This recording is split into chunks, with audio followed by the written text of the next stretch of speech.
በዩናይትድ ስቴትስ እና በእስራኤል ጦርነት የተከፈተባት ኢራን በባህረ ሰላጤው አገራት ላይ የሚሳኤል ጥቃቶችን መሰንዘሯን ቀጥላለች። እስራኤል የዓለም ትልቁ የተፈጥሮ ጋዝ ማምረቻ የሆነውን የኢራኑን ደቡብ ፓርስ ካጠቃች በኋላ ሐሙስ ዕለት ቴህራን የኳታሩን ራስ ላፋን የኢነርጂ ተቋማትን በመምታት ምላሽ ሰጥታለች። ኳታርም ሆነች ሌሎች የባህረ ሰላጤው አገራት በኢራን የደረሰባቸውን ተደጋጋሚ ጥቃት ለመቀበል እስካሁን አልመረጡም። ለምን ያጸፋ ምላሽ ለመስጠት ተቆጠቡ? ወደ ጥቃት ሊከታቸው የሚችለውስ ምንድን ነው የሚለውን በዚህ ዘገባ እናያለን።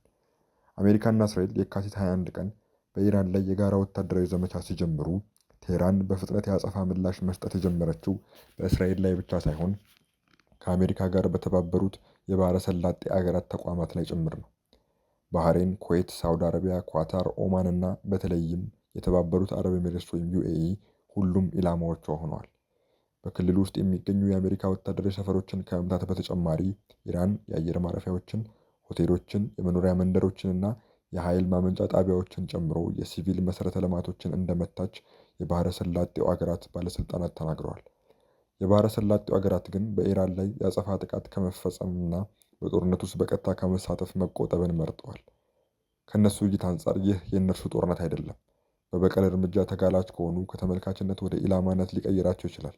ምክንያቱም ከማግኘት ይልቅ ብዙ የሚያጡት ነገር ይኖራል ሲሉ የአሜሪካው ሴንተር ፎር ኢንተርናሽናል ፖሊሲ ማዕከል ባልደረባው ሲና ቱሲ ተናግረዋል።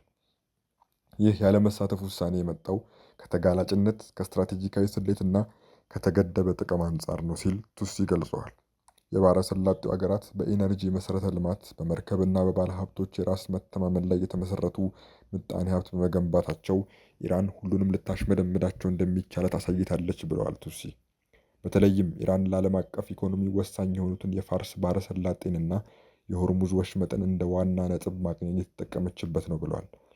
የትሬንድስ ሪሰርች ኤንድ አድቫይዘሪ ከፍተኛ ማኔጂንግ ዳይሬክተር እና በመጀመሪያው የትራምፕ አስተዳደር በመከላከያ ሚኒስቴር ወይም ፔንታገን ባለስልጣን የነበሩት ቢላል ሳብ በበኩላቸው የባህረ ሰላጤው ሀገራት ኢራንና ለማጥቃታቸውን ከቀጠሉ ምንም አይነት ያጸፋ ምላሽ ሳይደርስባት ከባድ ጉዳት ሊያደርስባት እንደሚችል ለቴህራን እያሳወቁ ነው ሲሉ ተናግረዋል።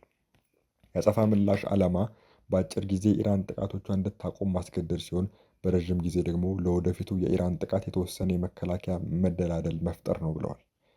የባህረ ሰላጤው ሀገራት የሚሰነዝሯቸው ማናቸውም ጥቃቶች ጦርነቱን ትርጉም ባለው መልኩ ይቀይራሉ ወይስ ስትራቴጂካዊ ሊሆኑ የሚችሉ ናቸው የሚሉት ግልጽ ስላልሆኑ አደጋዎቹ ከፍተኛ እንደሚሆኑ አክለዋል። ለንደን በሚገኘው ኪንግስ ኮሌጅ የመከላከያ ጥናት ትምህርት ክፍል በዓለም አቀፍ ደህንነት መምህር የሆኑት ሮብ ጌስት ፒንፎልድ በበኩላቸው የባህረ ሰላጤው አገራት ምላሽ አለመስጠታቸው ከእስራኤልና ለቀጠናው ካላት ዓላማ ጋር ለመተባበር ፈቃደኛ አለመሆናቸውም ማሳያ እንደሆነ ገልጸዋል። እስራኤል አሜሪካንን ወደዚህ ጦርነት እንደጎተተች የሚነገር ስሜት አለ ሲሉም አክለዋል። ለብዙ የባህረ ሰላጤው አገራት መሪዎች አሜሪካ ከኢራቅ ጋር የገባችው ጦርነት መዘዝ አሁንም በቀጠናው አስተሳሰብ ላይ ትልቅ ቦታ አለው ይላሉ ፒንፎልድ። በአውሮፓውያን 2003 አሜሪካ ኢራቅን ከወረረች በኋላ የሳዳም ሁሴን መንግስትን በፍጥነት ገለበጠች። ከዚያ በኋላ የተከሰተው ነገር ግን በኢራቅና በቀጠና ውስጥ ለአመፅ፣ ለሃይማኖታዊ ብጥብጥና ለዓመታት አለመረጋጋት ምክንያት የሆነ የስልጣን ክፍተት ፈጥሯል። አሁንም በቀጠናው የ2003 አይነት መንፈስ እያንዣበበ ነው ይላል ፒንፎልድ። በደጃቸው ላይ ለረብሻና ላለመረጋጋት በሮችን እንደሚከፍትና የኢራን ተጽዕኖ ሊያሰፋ ይችላል በሚል ፈርተዋል። ስህተት አለመፈጸማቸውንም ማረጋገጥ ይፈልጋሉ። ፒንፎልድ አክለውም የባህረ ሰላጤው ሀገራት አሜሪካ ከጦርነት በኋላ ለማሳካት ስለፈለገችው ግልጽ የሆነ ዓላማ ወይም አቅጣጫ ሳይኖራት መጨበጫ የሌለው ዘመቻ እያካሄደች ነው። ከጦርነቱ በኋላም ቀጠናውን በችግር ትተዋለች ብለው እንደሚፈሩ ተናግረዋል። በባህረ ሰላጤው ውስጥ አሜሪካና እስራኤል ይህንን ጦርነት በመጀመራቸው ደስተኛ አለመሆናቸው በስፋት ቢታይም አካባቢያቸውን ለመከላከል ግን በአሜሪካ ወታደራዊ አቅም ላይ በእጅጉ ጥገኛ ሆነው ይቀጥላሉ። የአሜሪካ ጦር ሰፈሮችና ወታደሮች መቀመጫ ከመሆናቸውን በተጨማሪ በርካታ የባህረ ሰላጤ አገራት የስለላ መረጃዎችን ይጋራሉ። በአሜሪካ የአየር መከላከያ ስርዓቶች ላይም ጥገኛ ናቸው። እንደ ባህረ ሰላጤው አገራት ባለስልጣናት ገለጻ እነዚህ የአየር መከላከያዎች ከኢራን የተተኮሱትን አብዛኞቹን የሚሳኤል ጥቃቶች አክሽፈዋል። ምንም እንኳን የባህረ ሰላጤው አገራት ከፖለቲካ አንጻር አሜሪካን ቢጠይቁም ከአሰራርና ከወታደራዊ አንጻር ግንኙነቱ የተፈተነና ፈተናውን በጥሩ ሁኔታ ያለፈ ነው ይላሉ ፒንፎልድ። ባለፈው ወር ጥቃቶችን ከጀመረችበት ጊዜ አንስቶ አሜሪካ ለወታደራዊ ዘመቻዎቿ የተለያዩ ኢላማዎችን አስቀምጣለች። የኢራን የኒውክሌር ጦር መሳሪያዎችን የመገንባት አቅምን ከማጥፋት እስከ አገዛዝ ለውጥ የሚደርሱም ናቸው። አሁንም ድረስ ግን የባህረ ሰላጤው መሪዎች ዲፕሎማሲ ጦርነቱን ለማስቆም ብቸኛው መንገድ እንደሆነ ያስባሉ ይላሉ ፒንፎልድ። አንዳቸውም እንዳይተኮስባቸው ለማረጋገጥ የሚቻልበት ብቸኛው መንገድ አንድ አይነት ስምምነት ላይ መድረስና የተወሰነ ድርድር ማድረግ ነው።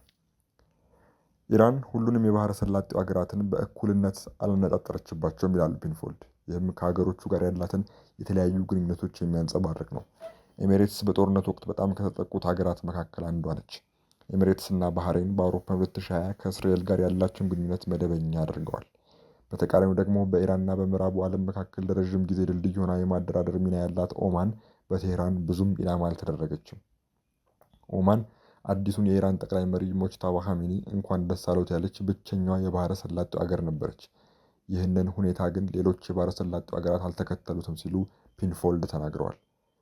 የዱባይ ፐብሊክ ፖሊሲ ሪሰርች ሴንተር ዋና ዳይሬክተር መሐመድ ባህሮን ኢራን ባህረ ሰላጤውን ወደ ሰፊ ጥምረት እየገፋች ነው ብለዋል።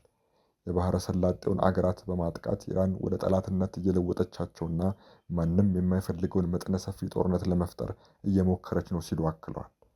ረቡዕ ዕለት በሳውዲ አረቢያ የተሰባሰቡት የባህረ ሰላጤው አገራት የውጭ ጉዳይ ሚኒስትሮች በተባበሩት መንግስታት አንቀጽ 51 መሰረት ራሳቸውን የመከላከል መብታቸውን አጽንኦት ሰጥተው አልፈዋል። የባህረ ሰላጤው አገራት ለአሁኑ ወደ አጸፋ እርምጃ ባይገቡም ሁኔታው በፍጥነት ሊለወጥ ይችላል ሲሉ የሩሲ ባልደረባ የሆኑት ዶክተር ኤች.ኤ. ሄሊየር ተናግረዋል። በተለይም የኢራን ጥቃቶች የኃይል መሠረተ ልማቶችን የሚያወድሙ ከሆነ እየተባባሰ ይሄዳል። አስተሳሰብን ሊቀይር የሚችለው አንደኛው አማራጭ በኢነርጂ ተቋማት ላይ ከፍተኛ ጥቃት መሰንዘር ነው ብለዋል።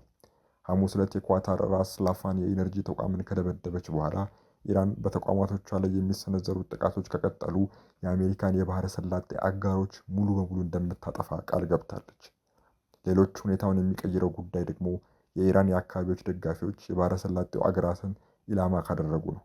በሁቶች ጥቃት ከደረሰባቸው ያ አዲስ ግንባር ይከፍታል ይላሉ ፒንፎልድ። ይህ ሁኔታ ከተፈጠረ የባህረ ሰላጤው ሀገራት ግጭቱን የአሜሪካና የእስራኤል ብቻ ሳይሆን የራሳቸውም እንደሆነ አድርገው ሊመለከቱት ይችላሉ ሲሉ አክለዋል። ዘገባው የቢቢሲ ነው።